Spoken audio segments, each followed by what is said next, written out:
Great, thanks, Slim. So welcome everybody to Graph Indexer office hours number 31. Today we have some guests with us to talk about their new 𝗨𝗀𝗧 product. But before we get into that, we're going to do our usual, go through some of the node stuff. There's a couple of things to talk about here. Some stuff not so important, some stuff potentially critical that we need to have a discussion around. So in terms of what's happening with our Ethereum node versions, no changes on Geth since the last call.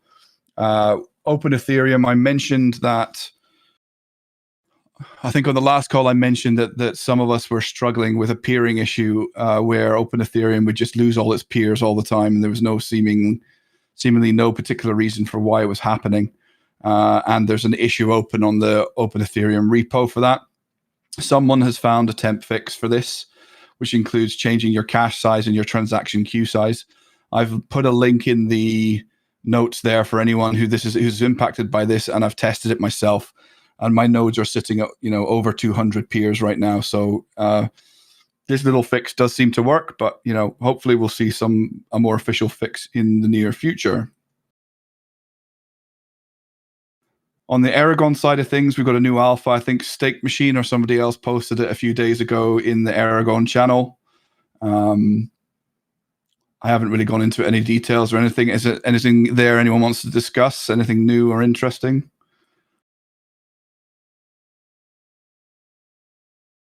Okay. The next thing, I've got the chat with the Grassets guys and 𝗨𝗂𝗂𝗧𝗶𝗀𝗀 up next, but because it's relevant to the node stuff, I want to maybe talk about this issue that Chris from GraphOps raised to me a few days ago now. There was a pull request put in. If you look under the repo watch section, there was a pull request put in around an issue with Geth ETH call errors environment variable. And there are some implications to how this has been behaving prior on version, I think, 0.24.0 of the graph nodes, and how it was operating before that. And we think that there's some potential that anyone who upgraded to 0.24.0, which it wasn't an official release, but it was never really announced on Discord, may have some determinism issues. So we really need to have a bit of a chat through this and understand what the implications of this might be.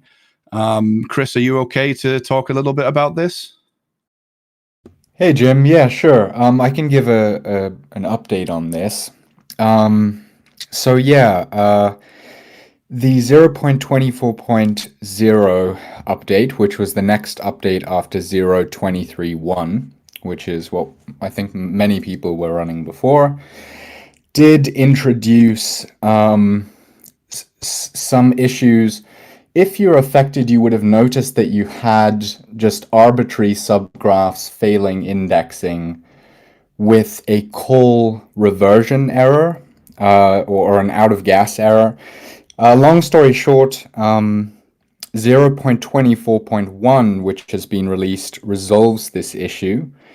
In my experience, and I believe in Payne's experience as well, it is as simple as updating your nodes, however you deploy them, and restarting them. And as so long as any existing failed subgraphs that failed due to this issue are still assigned to an index node, that is active, then they should just begin indexing from the point that they failed and catch up to Chainhead without any issues. There's a small amount of risk that there may be determinism issues introduced into the data, but actually it seems like the risk is quite low. As I said, I've done this and cross-referenced all of the POIs for the subgraphs that I index against recently closed on-chain allocations, and all of the POIs match except for some of the known non-deterministic subgraphs. So it looks to be quite a painless fix, but if anybody encounters problems, or even if you don't encounter problems and everything goes well, please let us know in the indexes channel just so that we can kind of keep track of it all as a community. Yeah, so I can confirm. Can you guys hear me? Hello, hola. Hey. Hola. Yeah, so I can confirm what Chris just said. If you have been on 24.0 and you upgrade to 24.1, the subgraphs that failed will basically revive themselves and continue indexing. So yeah, it's a painless fix in that regard. As of the data integrity, I haven't had time to check myself. I'll probably do it later today if I still have time. But yeah, if Chris said it looks good, it should be. That's great to hear. So this is not quite as big of an issue as maybe we had originally considered, but we need to be vigilant around these potential problem subgraphs after upgrading. Yeah. Okay, any more discussion on that one before we move on to have a chat with Vic from Grassets about 𝗨𝗂𝗧𝗧?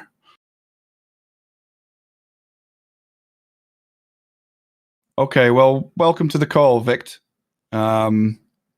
We've all seen the, you're on mobile, so what I'll try and do is I'll ask you questions. I've got a list of questions for you here. So I think we all saw your post on the forums last week introducing the new tool that you've been working on in collaboration with 𝗨𝗂𝗂𝗧𝗧 called 𝗨𝗂𝗧𝗧𝗧. So I guess to kick it off, maybe tell us a little bit about what 𝗨𝗂𝗧𝗧𝗧𝗧 is and what problems it aims to address. Yeah, so the idea, of course, was initially to check the poise, that our nodes generate and see if there are any discrepancies from, different other indexers to find out, whether we are indexing properly and so on.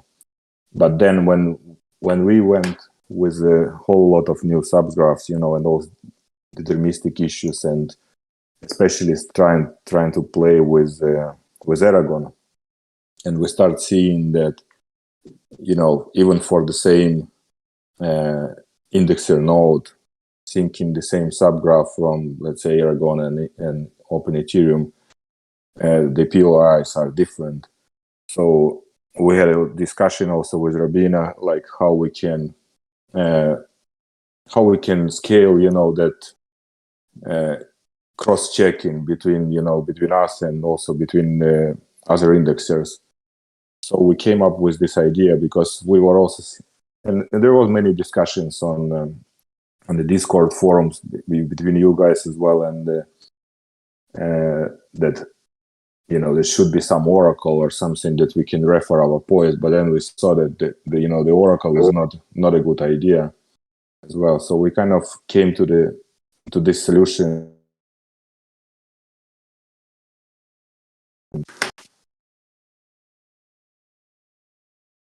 So you hear me? Okay. Yeah, so just got the incoming call on mobile.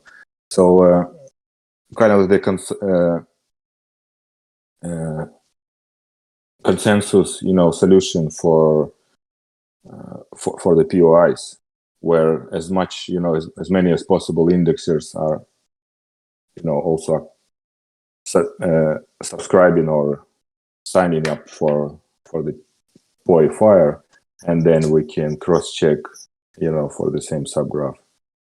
So the 𝗨𝗨𝗧𝗧𝗧𝗧𝗧 consists of the two components, basically. So first one is the client, which is the Python script wrote by us, which sits, on your local machine just next to the graph node, and it queries the query node for the subgraph that you index to get the latest POI on it. And basically it queries for the first, I think for the first block in the starting on the epoch, and then on every 4 hours, just to see it more frequent, updating, within the epoch every 4 hours it will query the POI information, on the specific block, which is ending with the 4 zeros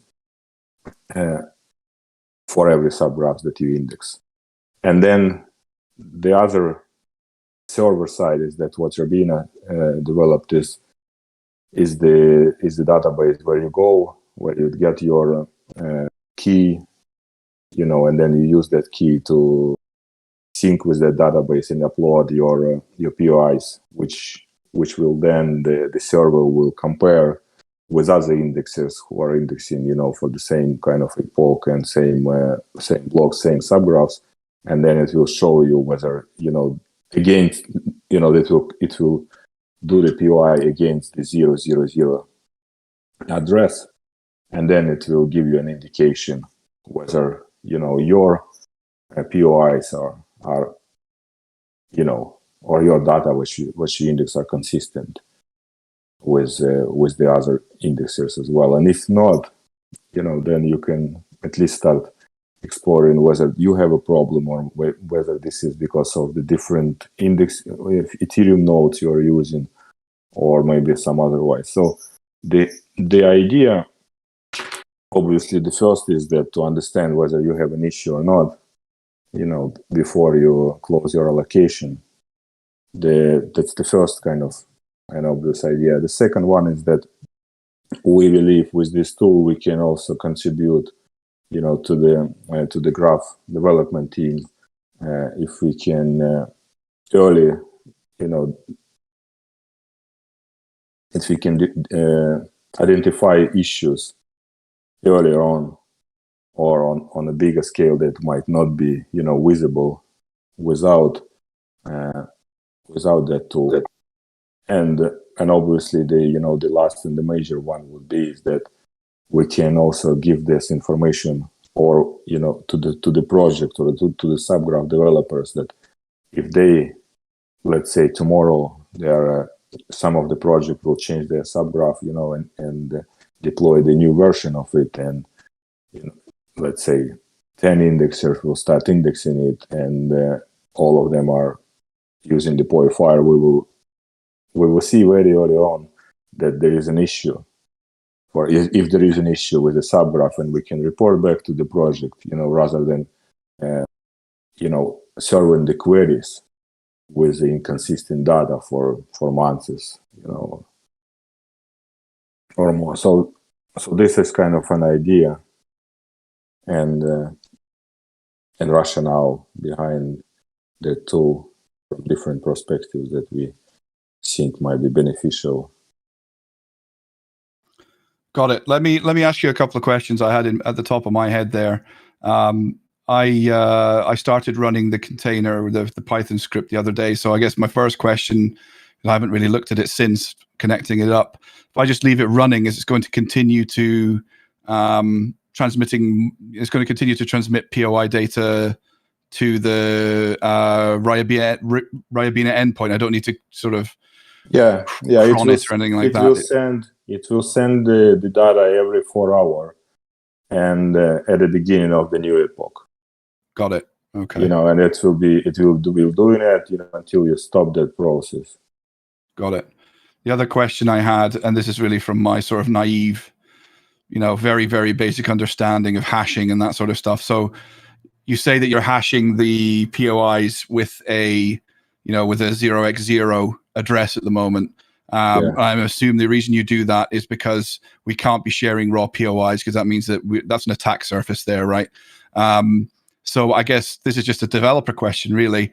Hashing with a full 0x0, is it just the same and it's as irreversible as choosing an arbitrary address space and using that across all the indexers is just as irreversible, right? Well, it's basically the same. You can use other ID just for the simplicity, an illustration. Because if you're just hashing with the same for all, that would be basically the same. Just for simplicity of illustration, that we are not taking someone's address. Got it. That would be just a simple answer for that. Yeah, we wouldn't be able to compare things. Another question I had is around understanding a bit more about how 𝗨𝗪 integrates with 𝗨𝗂𝗳𝗀𝗳𝗀, and is that data is it currently going into a subgraph, or is there a roadmap for potentially having a POI subgraph, so that other interfaces could tap into that data or even provide that data? Well, we haven't thought about this kind of subgraph, but maybe 𝗨𝗪𝗀𝗀𝗀 can help out on some developments on the server side. But so far, as I understand, it's pretty static, and it's just part of their database on the server. Got it. Yeah. Hi guys. Hear me? Hey, how you doing? Welcome. Yeah. Thank you. Right now, we don't any plans to integrate these tools to such GraphScan or subgraph. It's just separate tool to compare different points from different indexers to see full pictures of some database issues that we can watch last month, I think. Yeah, I think it will be really nice in the future if you will add some kind of API for it, and like all other indexers can just. Sorry, but you already can get API token and use our server, just like without results our UI. So Oh, you cool. can, yes. We don't publish full API functions yet, but near future is we'll be able to still get functions to get all data. Yeah. Yeah, and the very important point at this stage, it's very early stage. The very important is to get as more people as possible, because if you're cross-checking across five indexers, that's not not very robust kind of data that you can use. So if you have issue or not, if let's say we are three of us and everybody have different POI, so who is right, we don't know. Yeah. So the success of the success of the product is basically reliant on getting enough indexers to sign up so that you're getting rich data about POIs. Yeah, like with any data, basically. Yeah, you need more data to be more to ensure that your data is valid. As more you have, the more kind of sure you are. So how many indexers are connected right now? Pues sí, que si RT podría venir a Venezuela. ¿Aquí hay algún bolígrafo? Right now, I think it's how many? Maybe ¿Qué bolígrafo? 7. RT podría venir algún día a Venezuela. 7 indexers connected right now. Para formar un grupo de desarrolladores. Okay, so I've put all the links into the notes so that other indexers can go on and sign up. The more we have, the better, I think. Does anybody else have any questions they'd like to ask the guys about this new product?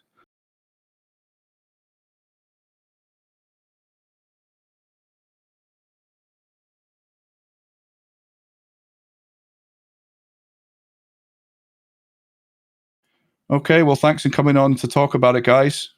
Indexers, if you think this is useful, get on to 𝗨𝗪.io. Don't afraid. What's the best way to reach? Go and try. What's the best way to reach out to you guys? Is it via the forum post or whatever? If people need some assistance. Yeah, no problem. Reaching us with the forum. We are also having the Telegram group that we can be reached on that.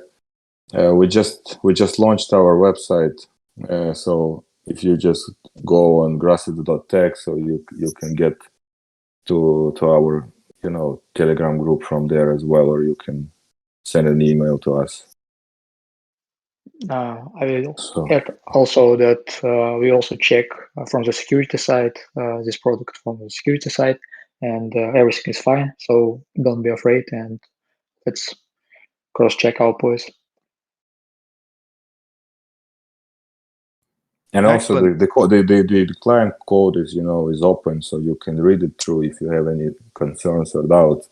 And, it doesn't connect or doesn't even read your database. So it's query the query node, which is more or less as you would have queries coming to your graph node. Main idea was that indexer don't share any endpoints of his node or any stuff. So it's just API get API token and send reports to our server. That's all.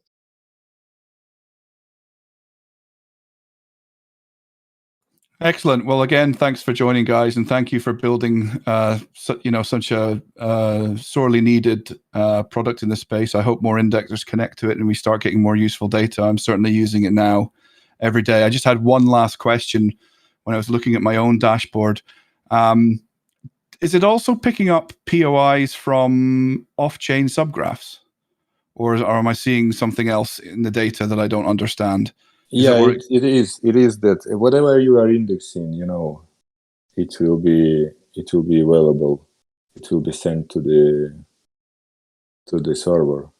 Excellent. That's really useful. The one great thing that we can cross-refer, that the network subgraph, because everybody is basically indexing the network subgraph. So that's the biggest indicator now, the major indicator of the POIs. That's a very good point, actually. Yeah, that's great. That's good to know. And you can even go and see now that there are inconsistencies with the POIs, between the Open Ethereum and Aragon nodes. Yeah, which I think is is a concern now. Which this with the help of our tool, it's a bit more illustrative that you can see, how big that difference is in reality. Well, maybe this sort of segues into another discussion if people want to have the discussion or people are aware. But, I've had multiple people commenting, some in private, some in public, that they feel like there's a lot of divergence going on. Is this something that people want to maybe discuss, or do we leave this for the Aragon working group? Does anyone want to comment on that? Stake Machine, I know you were was it you or was Sebastian maybe? Is Sebastian with us today? Jim, sorry. Sebastian is not here. It's his birthday today, so probably he won't join. Okay, happy birthday, Sebastian, when you're listening to this later. Sorry, War Follows Me, you wanted to say something? Yeah, I want to add one thing. If some devs want to join to watch indexer data, so right now only indexers can go to the PowerFire.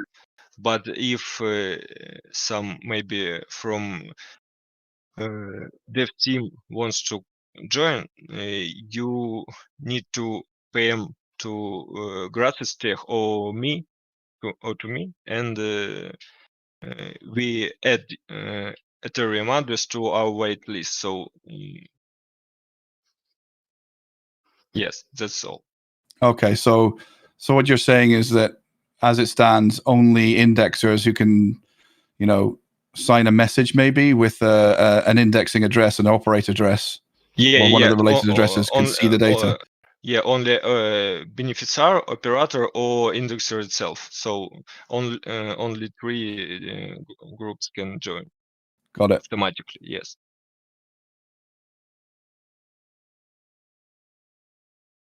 So I think that what Rubina just whitelisted those addresses, and just everybody with any Ethereum address kind of just get a token and set up a client reporting to it. So I think that's what he means. If someone who is not operating an indexer on the protocol wants to also watch the data, like for example subgraph developers, that they might approach Rabina or us, and then we will whitelist the Ethereum address for them so they can get a token as well, and have a visibility of on the on the consistency of the data being indexed for the subgraph, for example. Got it.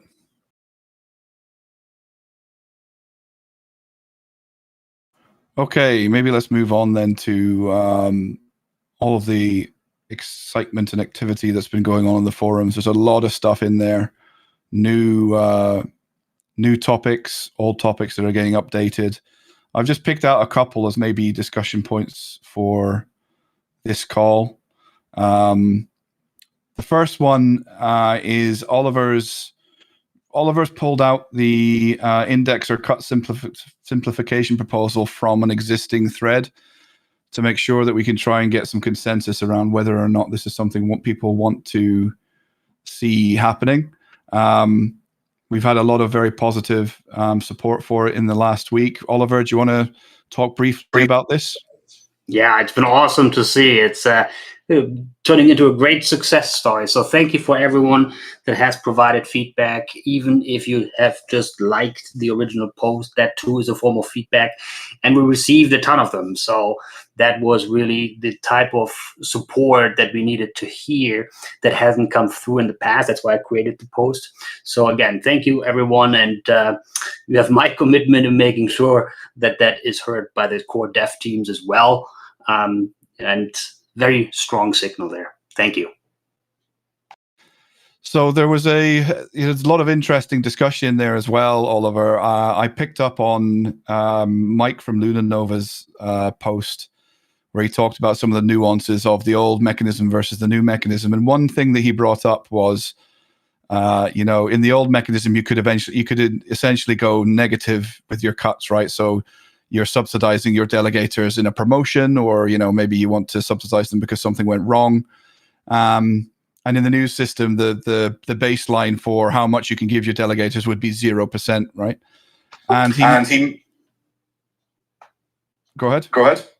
Yeah, no, I wasn't sure whether you're ready. You want to finish your thoughts? Well, there's two parts to it, right? So the second. So I'm hearing audio through your speakers, Oliver. So the second part related to that dynamic was they sort of made a case for is there a number above 0% that should actually be the minimum that an indexer could charge, right? I'm just bringing it up. I don't necessarily agree with it, or I'm still thinking it through. But they brought this idea of there's this race to the bottom sort of dynamic that happens where everyone sort of races down to low numbers, and at some point that low number becomes unfeasible for running just looking specifically at the indexer business on its own. There is a number at which it's no longer feasible to run the business. You'll either break even or you will end up losing money. And they sort of pitched the idea that is there a number above 0 that we should actually be setting as a parameter that you can't go below. So I'd be interested to know if anyone else has thought about that, read it, got any thoughts on it. Let me comment on a couple of those things. So I'm going to verify them with the core dev team.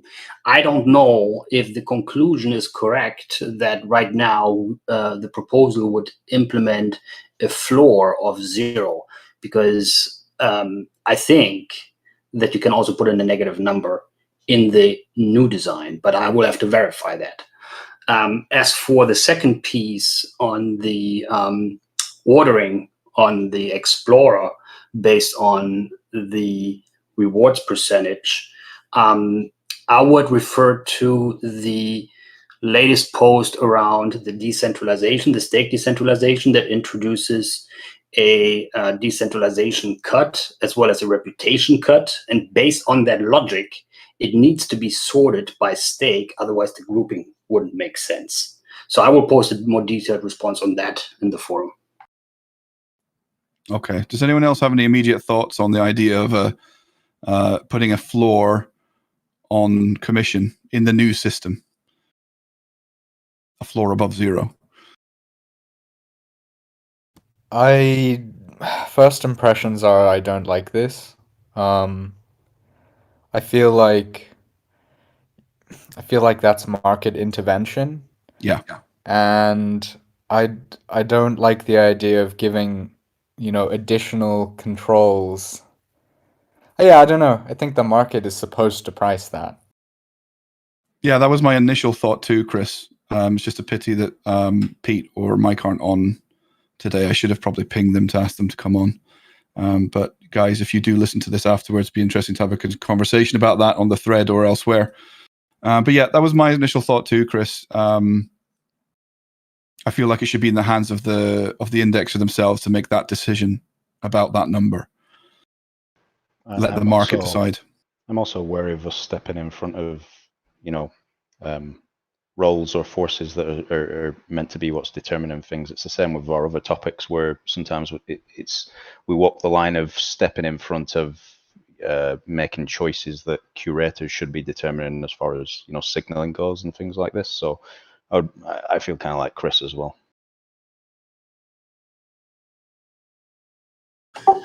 Like another aspect to consider is we never know how the sort of income levels look like in, say, 5 years from now, where even a negative reward card might be a very rich sort of setting for an indexer based on pricing and other things, right? So that could even happen. So, and having that floor would restrict the flexibility for competitive price setting.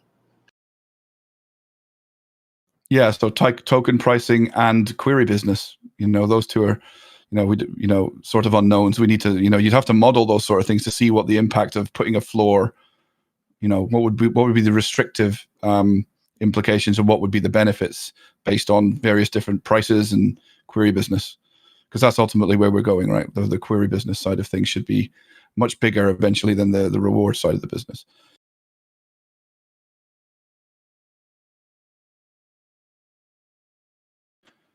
Okay, well, we can sort of segue into the other discussion topic. Really more of I wanted to make sure that this is highlighted because it's sort of halfway through a very long process of discussion between indexers around stake decentralization. So another one of Oliver's proposals. Sorry, it's not Oliver's proposal. It was originally, I think, Chris's idea from GraphOps, and then 𝗨𝗀𝗂𝗧, I think, picked it up. I'm just riffing here. I can't remember exactly. I apologize if I'm getting this wrong. But this is around delegation capacity as a curve. Konstantin made a post that sort of models some ideas around this, and that was after a few of us met on Discord to have a bit of a discussion / debate around, do we have consensus on where we want to go with stake decentralization? Are we where we want to be now today? Where do we want to go? So on that, call, which was the consensus was, yes, we are not in the place we want to be right now, and we do need to do something about it. And the question really is, how do we do it? We think the delegation capacity as a curve is a way of doing that. And now we need to dig into the numbers and start thinking and coming to consensus about what we think, is the maximum amount of the in-protocol staking or proportion of the proportion of the total in-protocol GRT that any one indexer should be in control of. So Konstantin has laid out a model for that. You'll find the link in the notes. And I think we need to expand on that and start talking about specific numbers. From my point of view, the numbers that I find important are the ones around the in-protocol proportions, right? Rather than projections about what we might see in terms of total proportion of GRT float in the protocol in the future. One of the numbers that we sort of came up with, and again, this is hand wavy, right? But one of the numbers we came up with in terms of where might we end up with in-protocol proportions was about 66% or 60%. But Graph being slightly different and having these other roles like the curator means that, some of that proportionally is likely to end up with the curator side. So I would appreciate if those who've been involved so far and anyone who's, interested in this stuff, bring your thoughts to the forums. One thing I would like to see is and Konstantin, maybe you can help me understand if this is possible or not. I'd like to find a way to build into your model the actual proportion that ultimately, the various levers give you in terms of one indexer's total proportion of the in-protocol stake. I took a look myself, but it's a bit beyond me honestly. I've tried to have a play around with Desmos to do it myself. I haven't found a way to do it yet. Yeah, actually, it's not my model. I just playing with is model. But yeah, actually, I think I explained how I got it. Like by x-axis is your self stake, and by y by y axis it is like a multiplicator to your self stake. And of course, in your case, Jim, you could be, I think, like in multiplicate, you will have some kind of like 30 or something like that if you speak about multiplicator. Yeah, I'm just trying to understand as you change the sliders around. We want to understand. I think what we're trying to do, and if somebody disagrees with me, then say so. But what we're trying to do is find the right variables that get us to a point where we're happy that an indexer, what's the cap essentially on total power an indexer can have on in-protocol stake. Yeah, right now we are like we disagree about particular numbers because guys like Chris and Gary told me like, okay, I think 5% of the total stake, not total stake, 5% of the current stake like inside of the one indexer, it will be good enough, or even 3%, it will be good. But from my side, I told that yes, of course, it will be good, but what we will do with current delegators and like their losses in this case. That's why we are like, our conclusion was let's go to the forum and continue this discussion there. Yeah, fully agreed with you. What I'm saying is that I think we need to expand this model so it includes those variables, so that you can take a snapshot of where you think it should be. I can take a snapshot of where I think it can be. Then we have the conversation in between the two, right? Wherever the compromise ends up being, if there's a compromise. That to me, I think, is probably the best way forward, so we don't stagnate on this and we make some progress. I think an important topic we need to get pushed down the road as well is allowing delegators to move around in protocol more fluidly and not be. Someone mentioned the decay model that's potentially coming to curators. That'd be great to see on delegators, so that once you're committed to an indexer, maybe you are committed for a certain period, but then after that you would be able to move more freely, because I think that's an important part of what Constantine is getting at. It would be a way to ensure that they're not going to be punished by any changes to variables as well. I think one of the things I didn't sort of summarize there in that original discussion we had on Discord last week or the week before was that there's two parts here, right? So we're talking about the stake decentralization piece and the delegation capacity as a curve, but I think we also came to consensus that in order to achieve any of this, whatever the numbers might be, we have to address what you've just outlined first, Gary, right? That needs to be addressed before we can make any of these changes. Otherwise, at least part of what Konstantin's concerns are won't be covered, right? They need to be covered. Those need to be covered. We need delegators to have more opportunity, I guess is the word, within protocol, so they can make the decisions to move if they want to.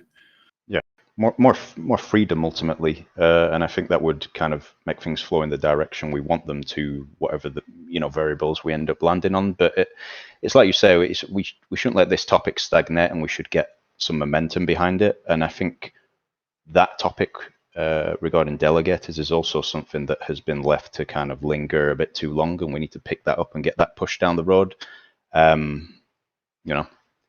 remember there was a bit of a cloud over things after GIP2 because it felt like delegators should be having some more consideration than they do, and I think this would be a really good change because the thawing period and even things like tax are things that we see a lot of concerns about from that side. So there's Oliver's driving an initiative around delegator. He's cataloged all of the delegator improvements. I don't know did we prioritize them, Oliver? I can't remember, but certainly it's on the list, right? Yeah, so the GIP2 for delegators, so to say, is number one on that list. And there is also a meeting that I have with the core dev teams on that next week scheduled, so that we can dive into more detail there and start prioritizing that. Yes. One comment on the staking percentage in the network and the assumption of 66%. I was just looking at stakingrewards.com that actually tracks those numbers. I see protocols like Solana having 75%. I believe they calculate that on circulating supply, so it might not be based on total supply. But intuitively speaking, you have some numbers there, across different protocols and networks, which I think are interesting to look at. 66, assuming that to be sort of a ceiling, feels a little low. Well, we kind of looked at similar sources as that, and I think there was, established networks, like Cosmos and such, that were in the 60s somewhere. So we thought, maybe, I think what we were talking about is, maybe 70 could be a good average, but then with the consideration of some of the supply being within curation, maybe we could expect less than that. Yeah, my expectations is almost the same. I think it will be like 70% or something like that in the total. I think we can also expect that as the graph continues to mature and hopefully increases in market cap, DeFi will create increasingly more utility for the GRT token outside of the protocol. And today, there's not a lot of external utility for GRT outside of, market making. So that will be something else that maybe pulls a bit of GRT out. I have just a little bit something about the Delegator V2. So some of the research topic right now, we're trying to look at and actually figure out what would the impact be, is that if we reduce the TAO period from 28 days to like a period that's really shorter, and what would the impact be of reducing the delegation taxes? So imagine, like theoretically speaking, right now we were able to reduce a lot the towing period from 28 days to something like much shorter, it's about 1 or 2 days, and reduce the delegation taxes from 2.5% to something around 0%. That would have like a huge impact on the stake decentralization, because delegators could easily move from one indexer to another. And by looking, yeah.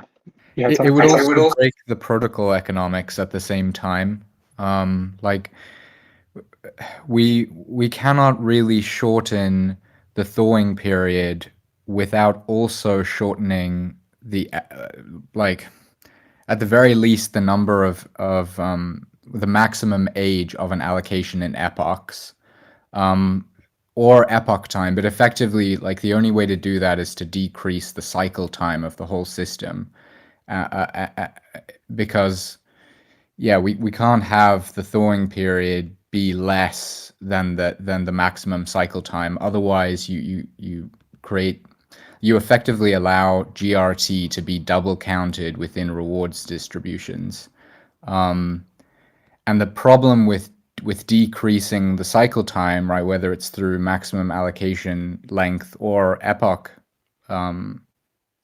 length in blocks, is that you increase the operational cost for all indexes. So, yes, that makes a lot of sense to do, but we really need L2 to make the cost profile of that viable. So exactly. I also a good step. I also think there's a difference in the following two use cases. One, what Gary described earlier, which is to move GRT within the network, where I feel that is a valid sort of use case to evaluate, can we shorten thawing periods compared to just regular thawing periods where GRT is moved out of the network. I think those are two distinctly different type of use cases.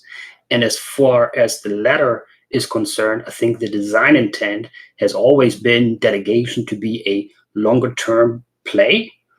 And I think we've actually just witnessed that when you think about the last 3 months in terms of price actions that we've seen in the market. Our staking numbers have been solidly stable, right, and have not seen that sort of response to the market reactions. And I think that is exactly what we wanted to achieve with it, right? And we've seen a proof point in that. Maybe I wasn't clear, but yeah, when I was talking about ideas to do with changes to the foring, Chris is right. I was more thinking that would be a future thing that might be reliant on things like L2, but I think things we could do in the meantime would include something like, decaying tax, so that the impact of moving your stake is lessened. So then it would just be the foring period that would be seen as the consideration rather than the tax in addition, because all that kind of compounds and really impacts smaller delegators a lot more. Yeah, exactly. This is where I was getting to, that if we were able to actually put off something about economic protocols on level, like decreasing the towing period once we have this kind of solution with L2, then actually over there we could expect that stake decentralization is going to increase, because like delegators could move easily from one indexer to another. So yeah, this is what I was getting to, that in the future we might have something actually from on the protocol level to help a lot this stake decentralization. Yeah, totally agree. Yeah, but it's like there are a lot of assumptions there that we'll need to prove out. I personally don't actually see the thawing period as a huge blocker for delegation moving about. I think it's really about the tax. And yeah, just to something you said earlier, Oliver. Certainly not the expert on this. Ariel would need to comment, but as far as I understand, even though I agree with you, that GRT moving out of the protocol, it feels like a very different thing to GRT moving within the protocol. I don't believe we could shorten the thawing period for the one without compromising the other as well. Can I just say as well that a thawing period of some length is still important, because otherwise we'll just create if someone I think mentioned removing thawing, and that wouldn't be a good idea, because then the market would just become a case of everyone front running open allocations and pending rewards. Yeah, that's true. Like allocation period has a lot of influences, let's say, but why it impacts the delegations, why I think it impacts delegation, is that for a smaller delegator that has like just a few thousands of GRTs delegated, the impact of 28 days without any rewards, it would be like something, I don't know, like 30 GRTs per month.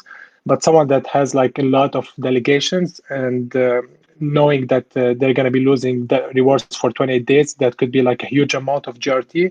So they would prefer to keep a smaller rate of return and not pay additional taxes than to actually undelegate and then go to a more performant indexer. Yeah, the challenge is balancing those kind of considerations against the potential for economic attacks on the network, I guess. Yeah, this is really, we need the brain trust. We need Ariel and Brandon for this type of discussion, I think. Guys, can I just add one comment as well? Sure, go ahead.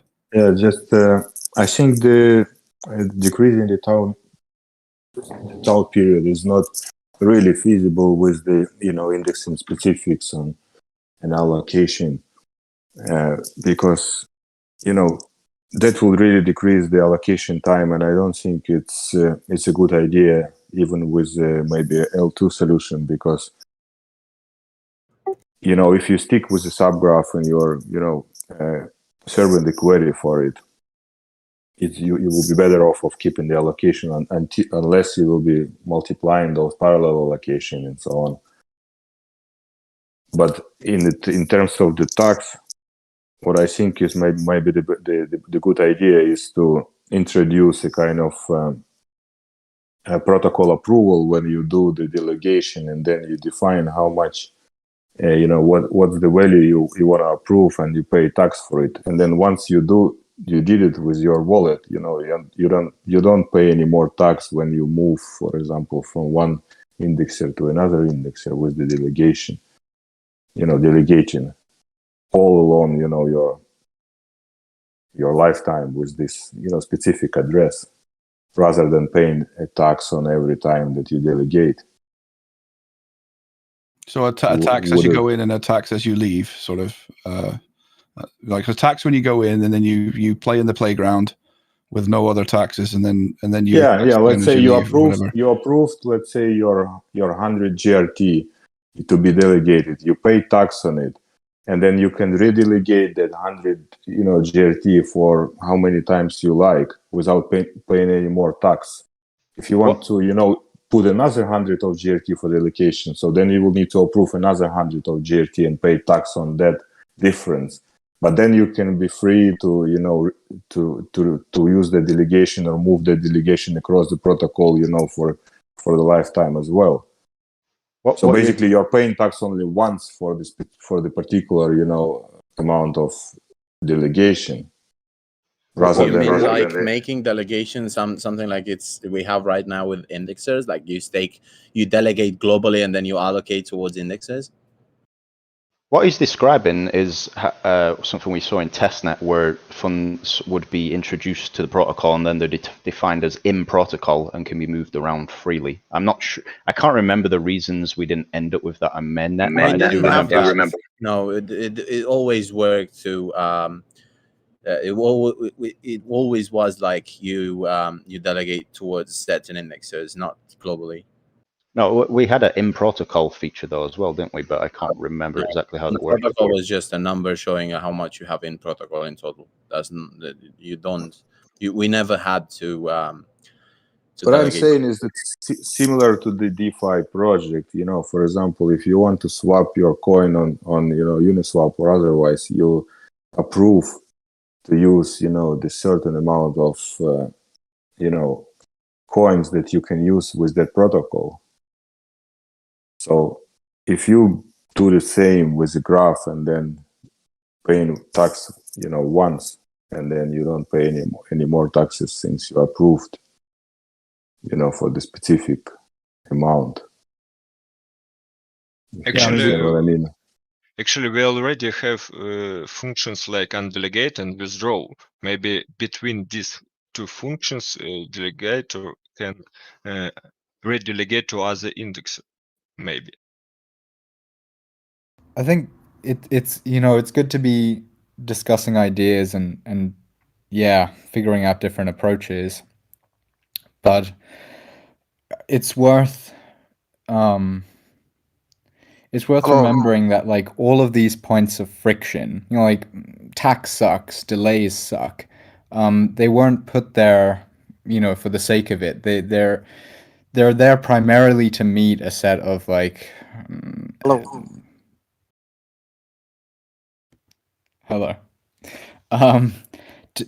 protect the protocol against a certain surface area of attacks. And so, it makes sense to figure out how we can ease that burden on delegators. But like our primary design criteria are about economic security, and UX, it does kind of come secondary to that. So as long as we maintain strong economic security, like that's, the kind of constraint of our design space here. I think this one's going to be very interesting once we actually can get to a pre-proposal discussion about it, going just off many ideas that people have had here. So I guess you're looking forward to that one, Oliver. Well, from me? It's going to be one of those ones where everybody sticks their oar in, because everyone's got an idea. There's some good ideas that have just come up there, But it's like I said before, we need people who really understand why these taxes and dynamics, why they exist today and what the implications are of actually changing them. And that's Ariel right now and Brandon. Let me put it this way. I will offer up my services to anyone who would like to write a pre-proposal and help putting that together. Thank you, Oliver. Total boss.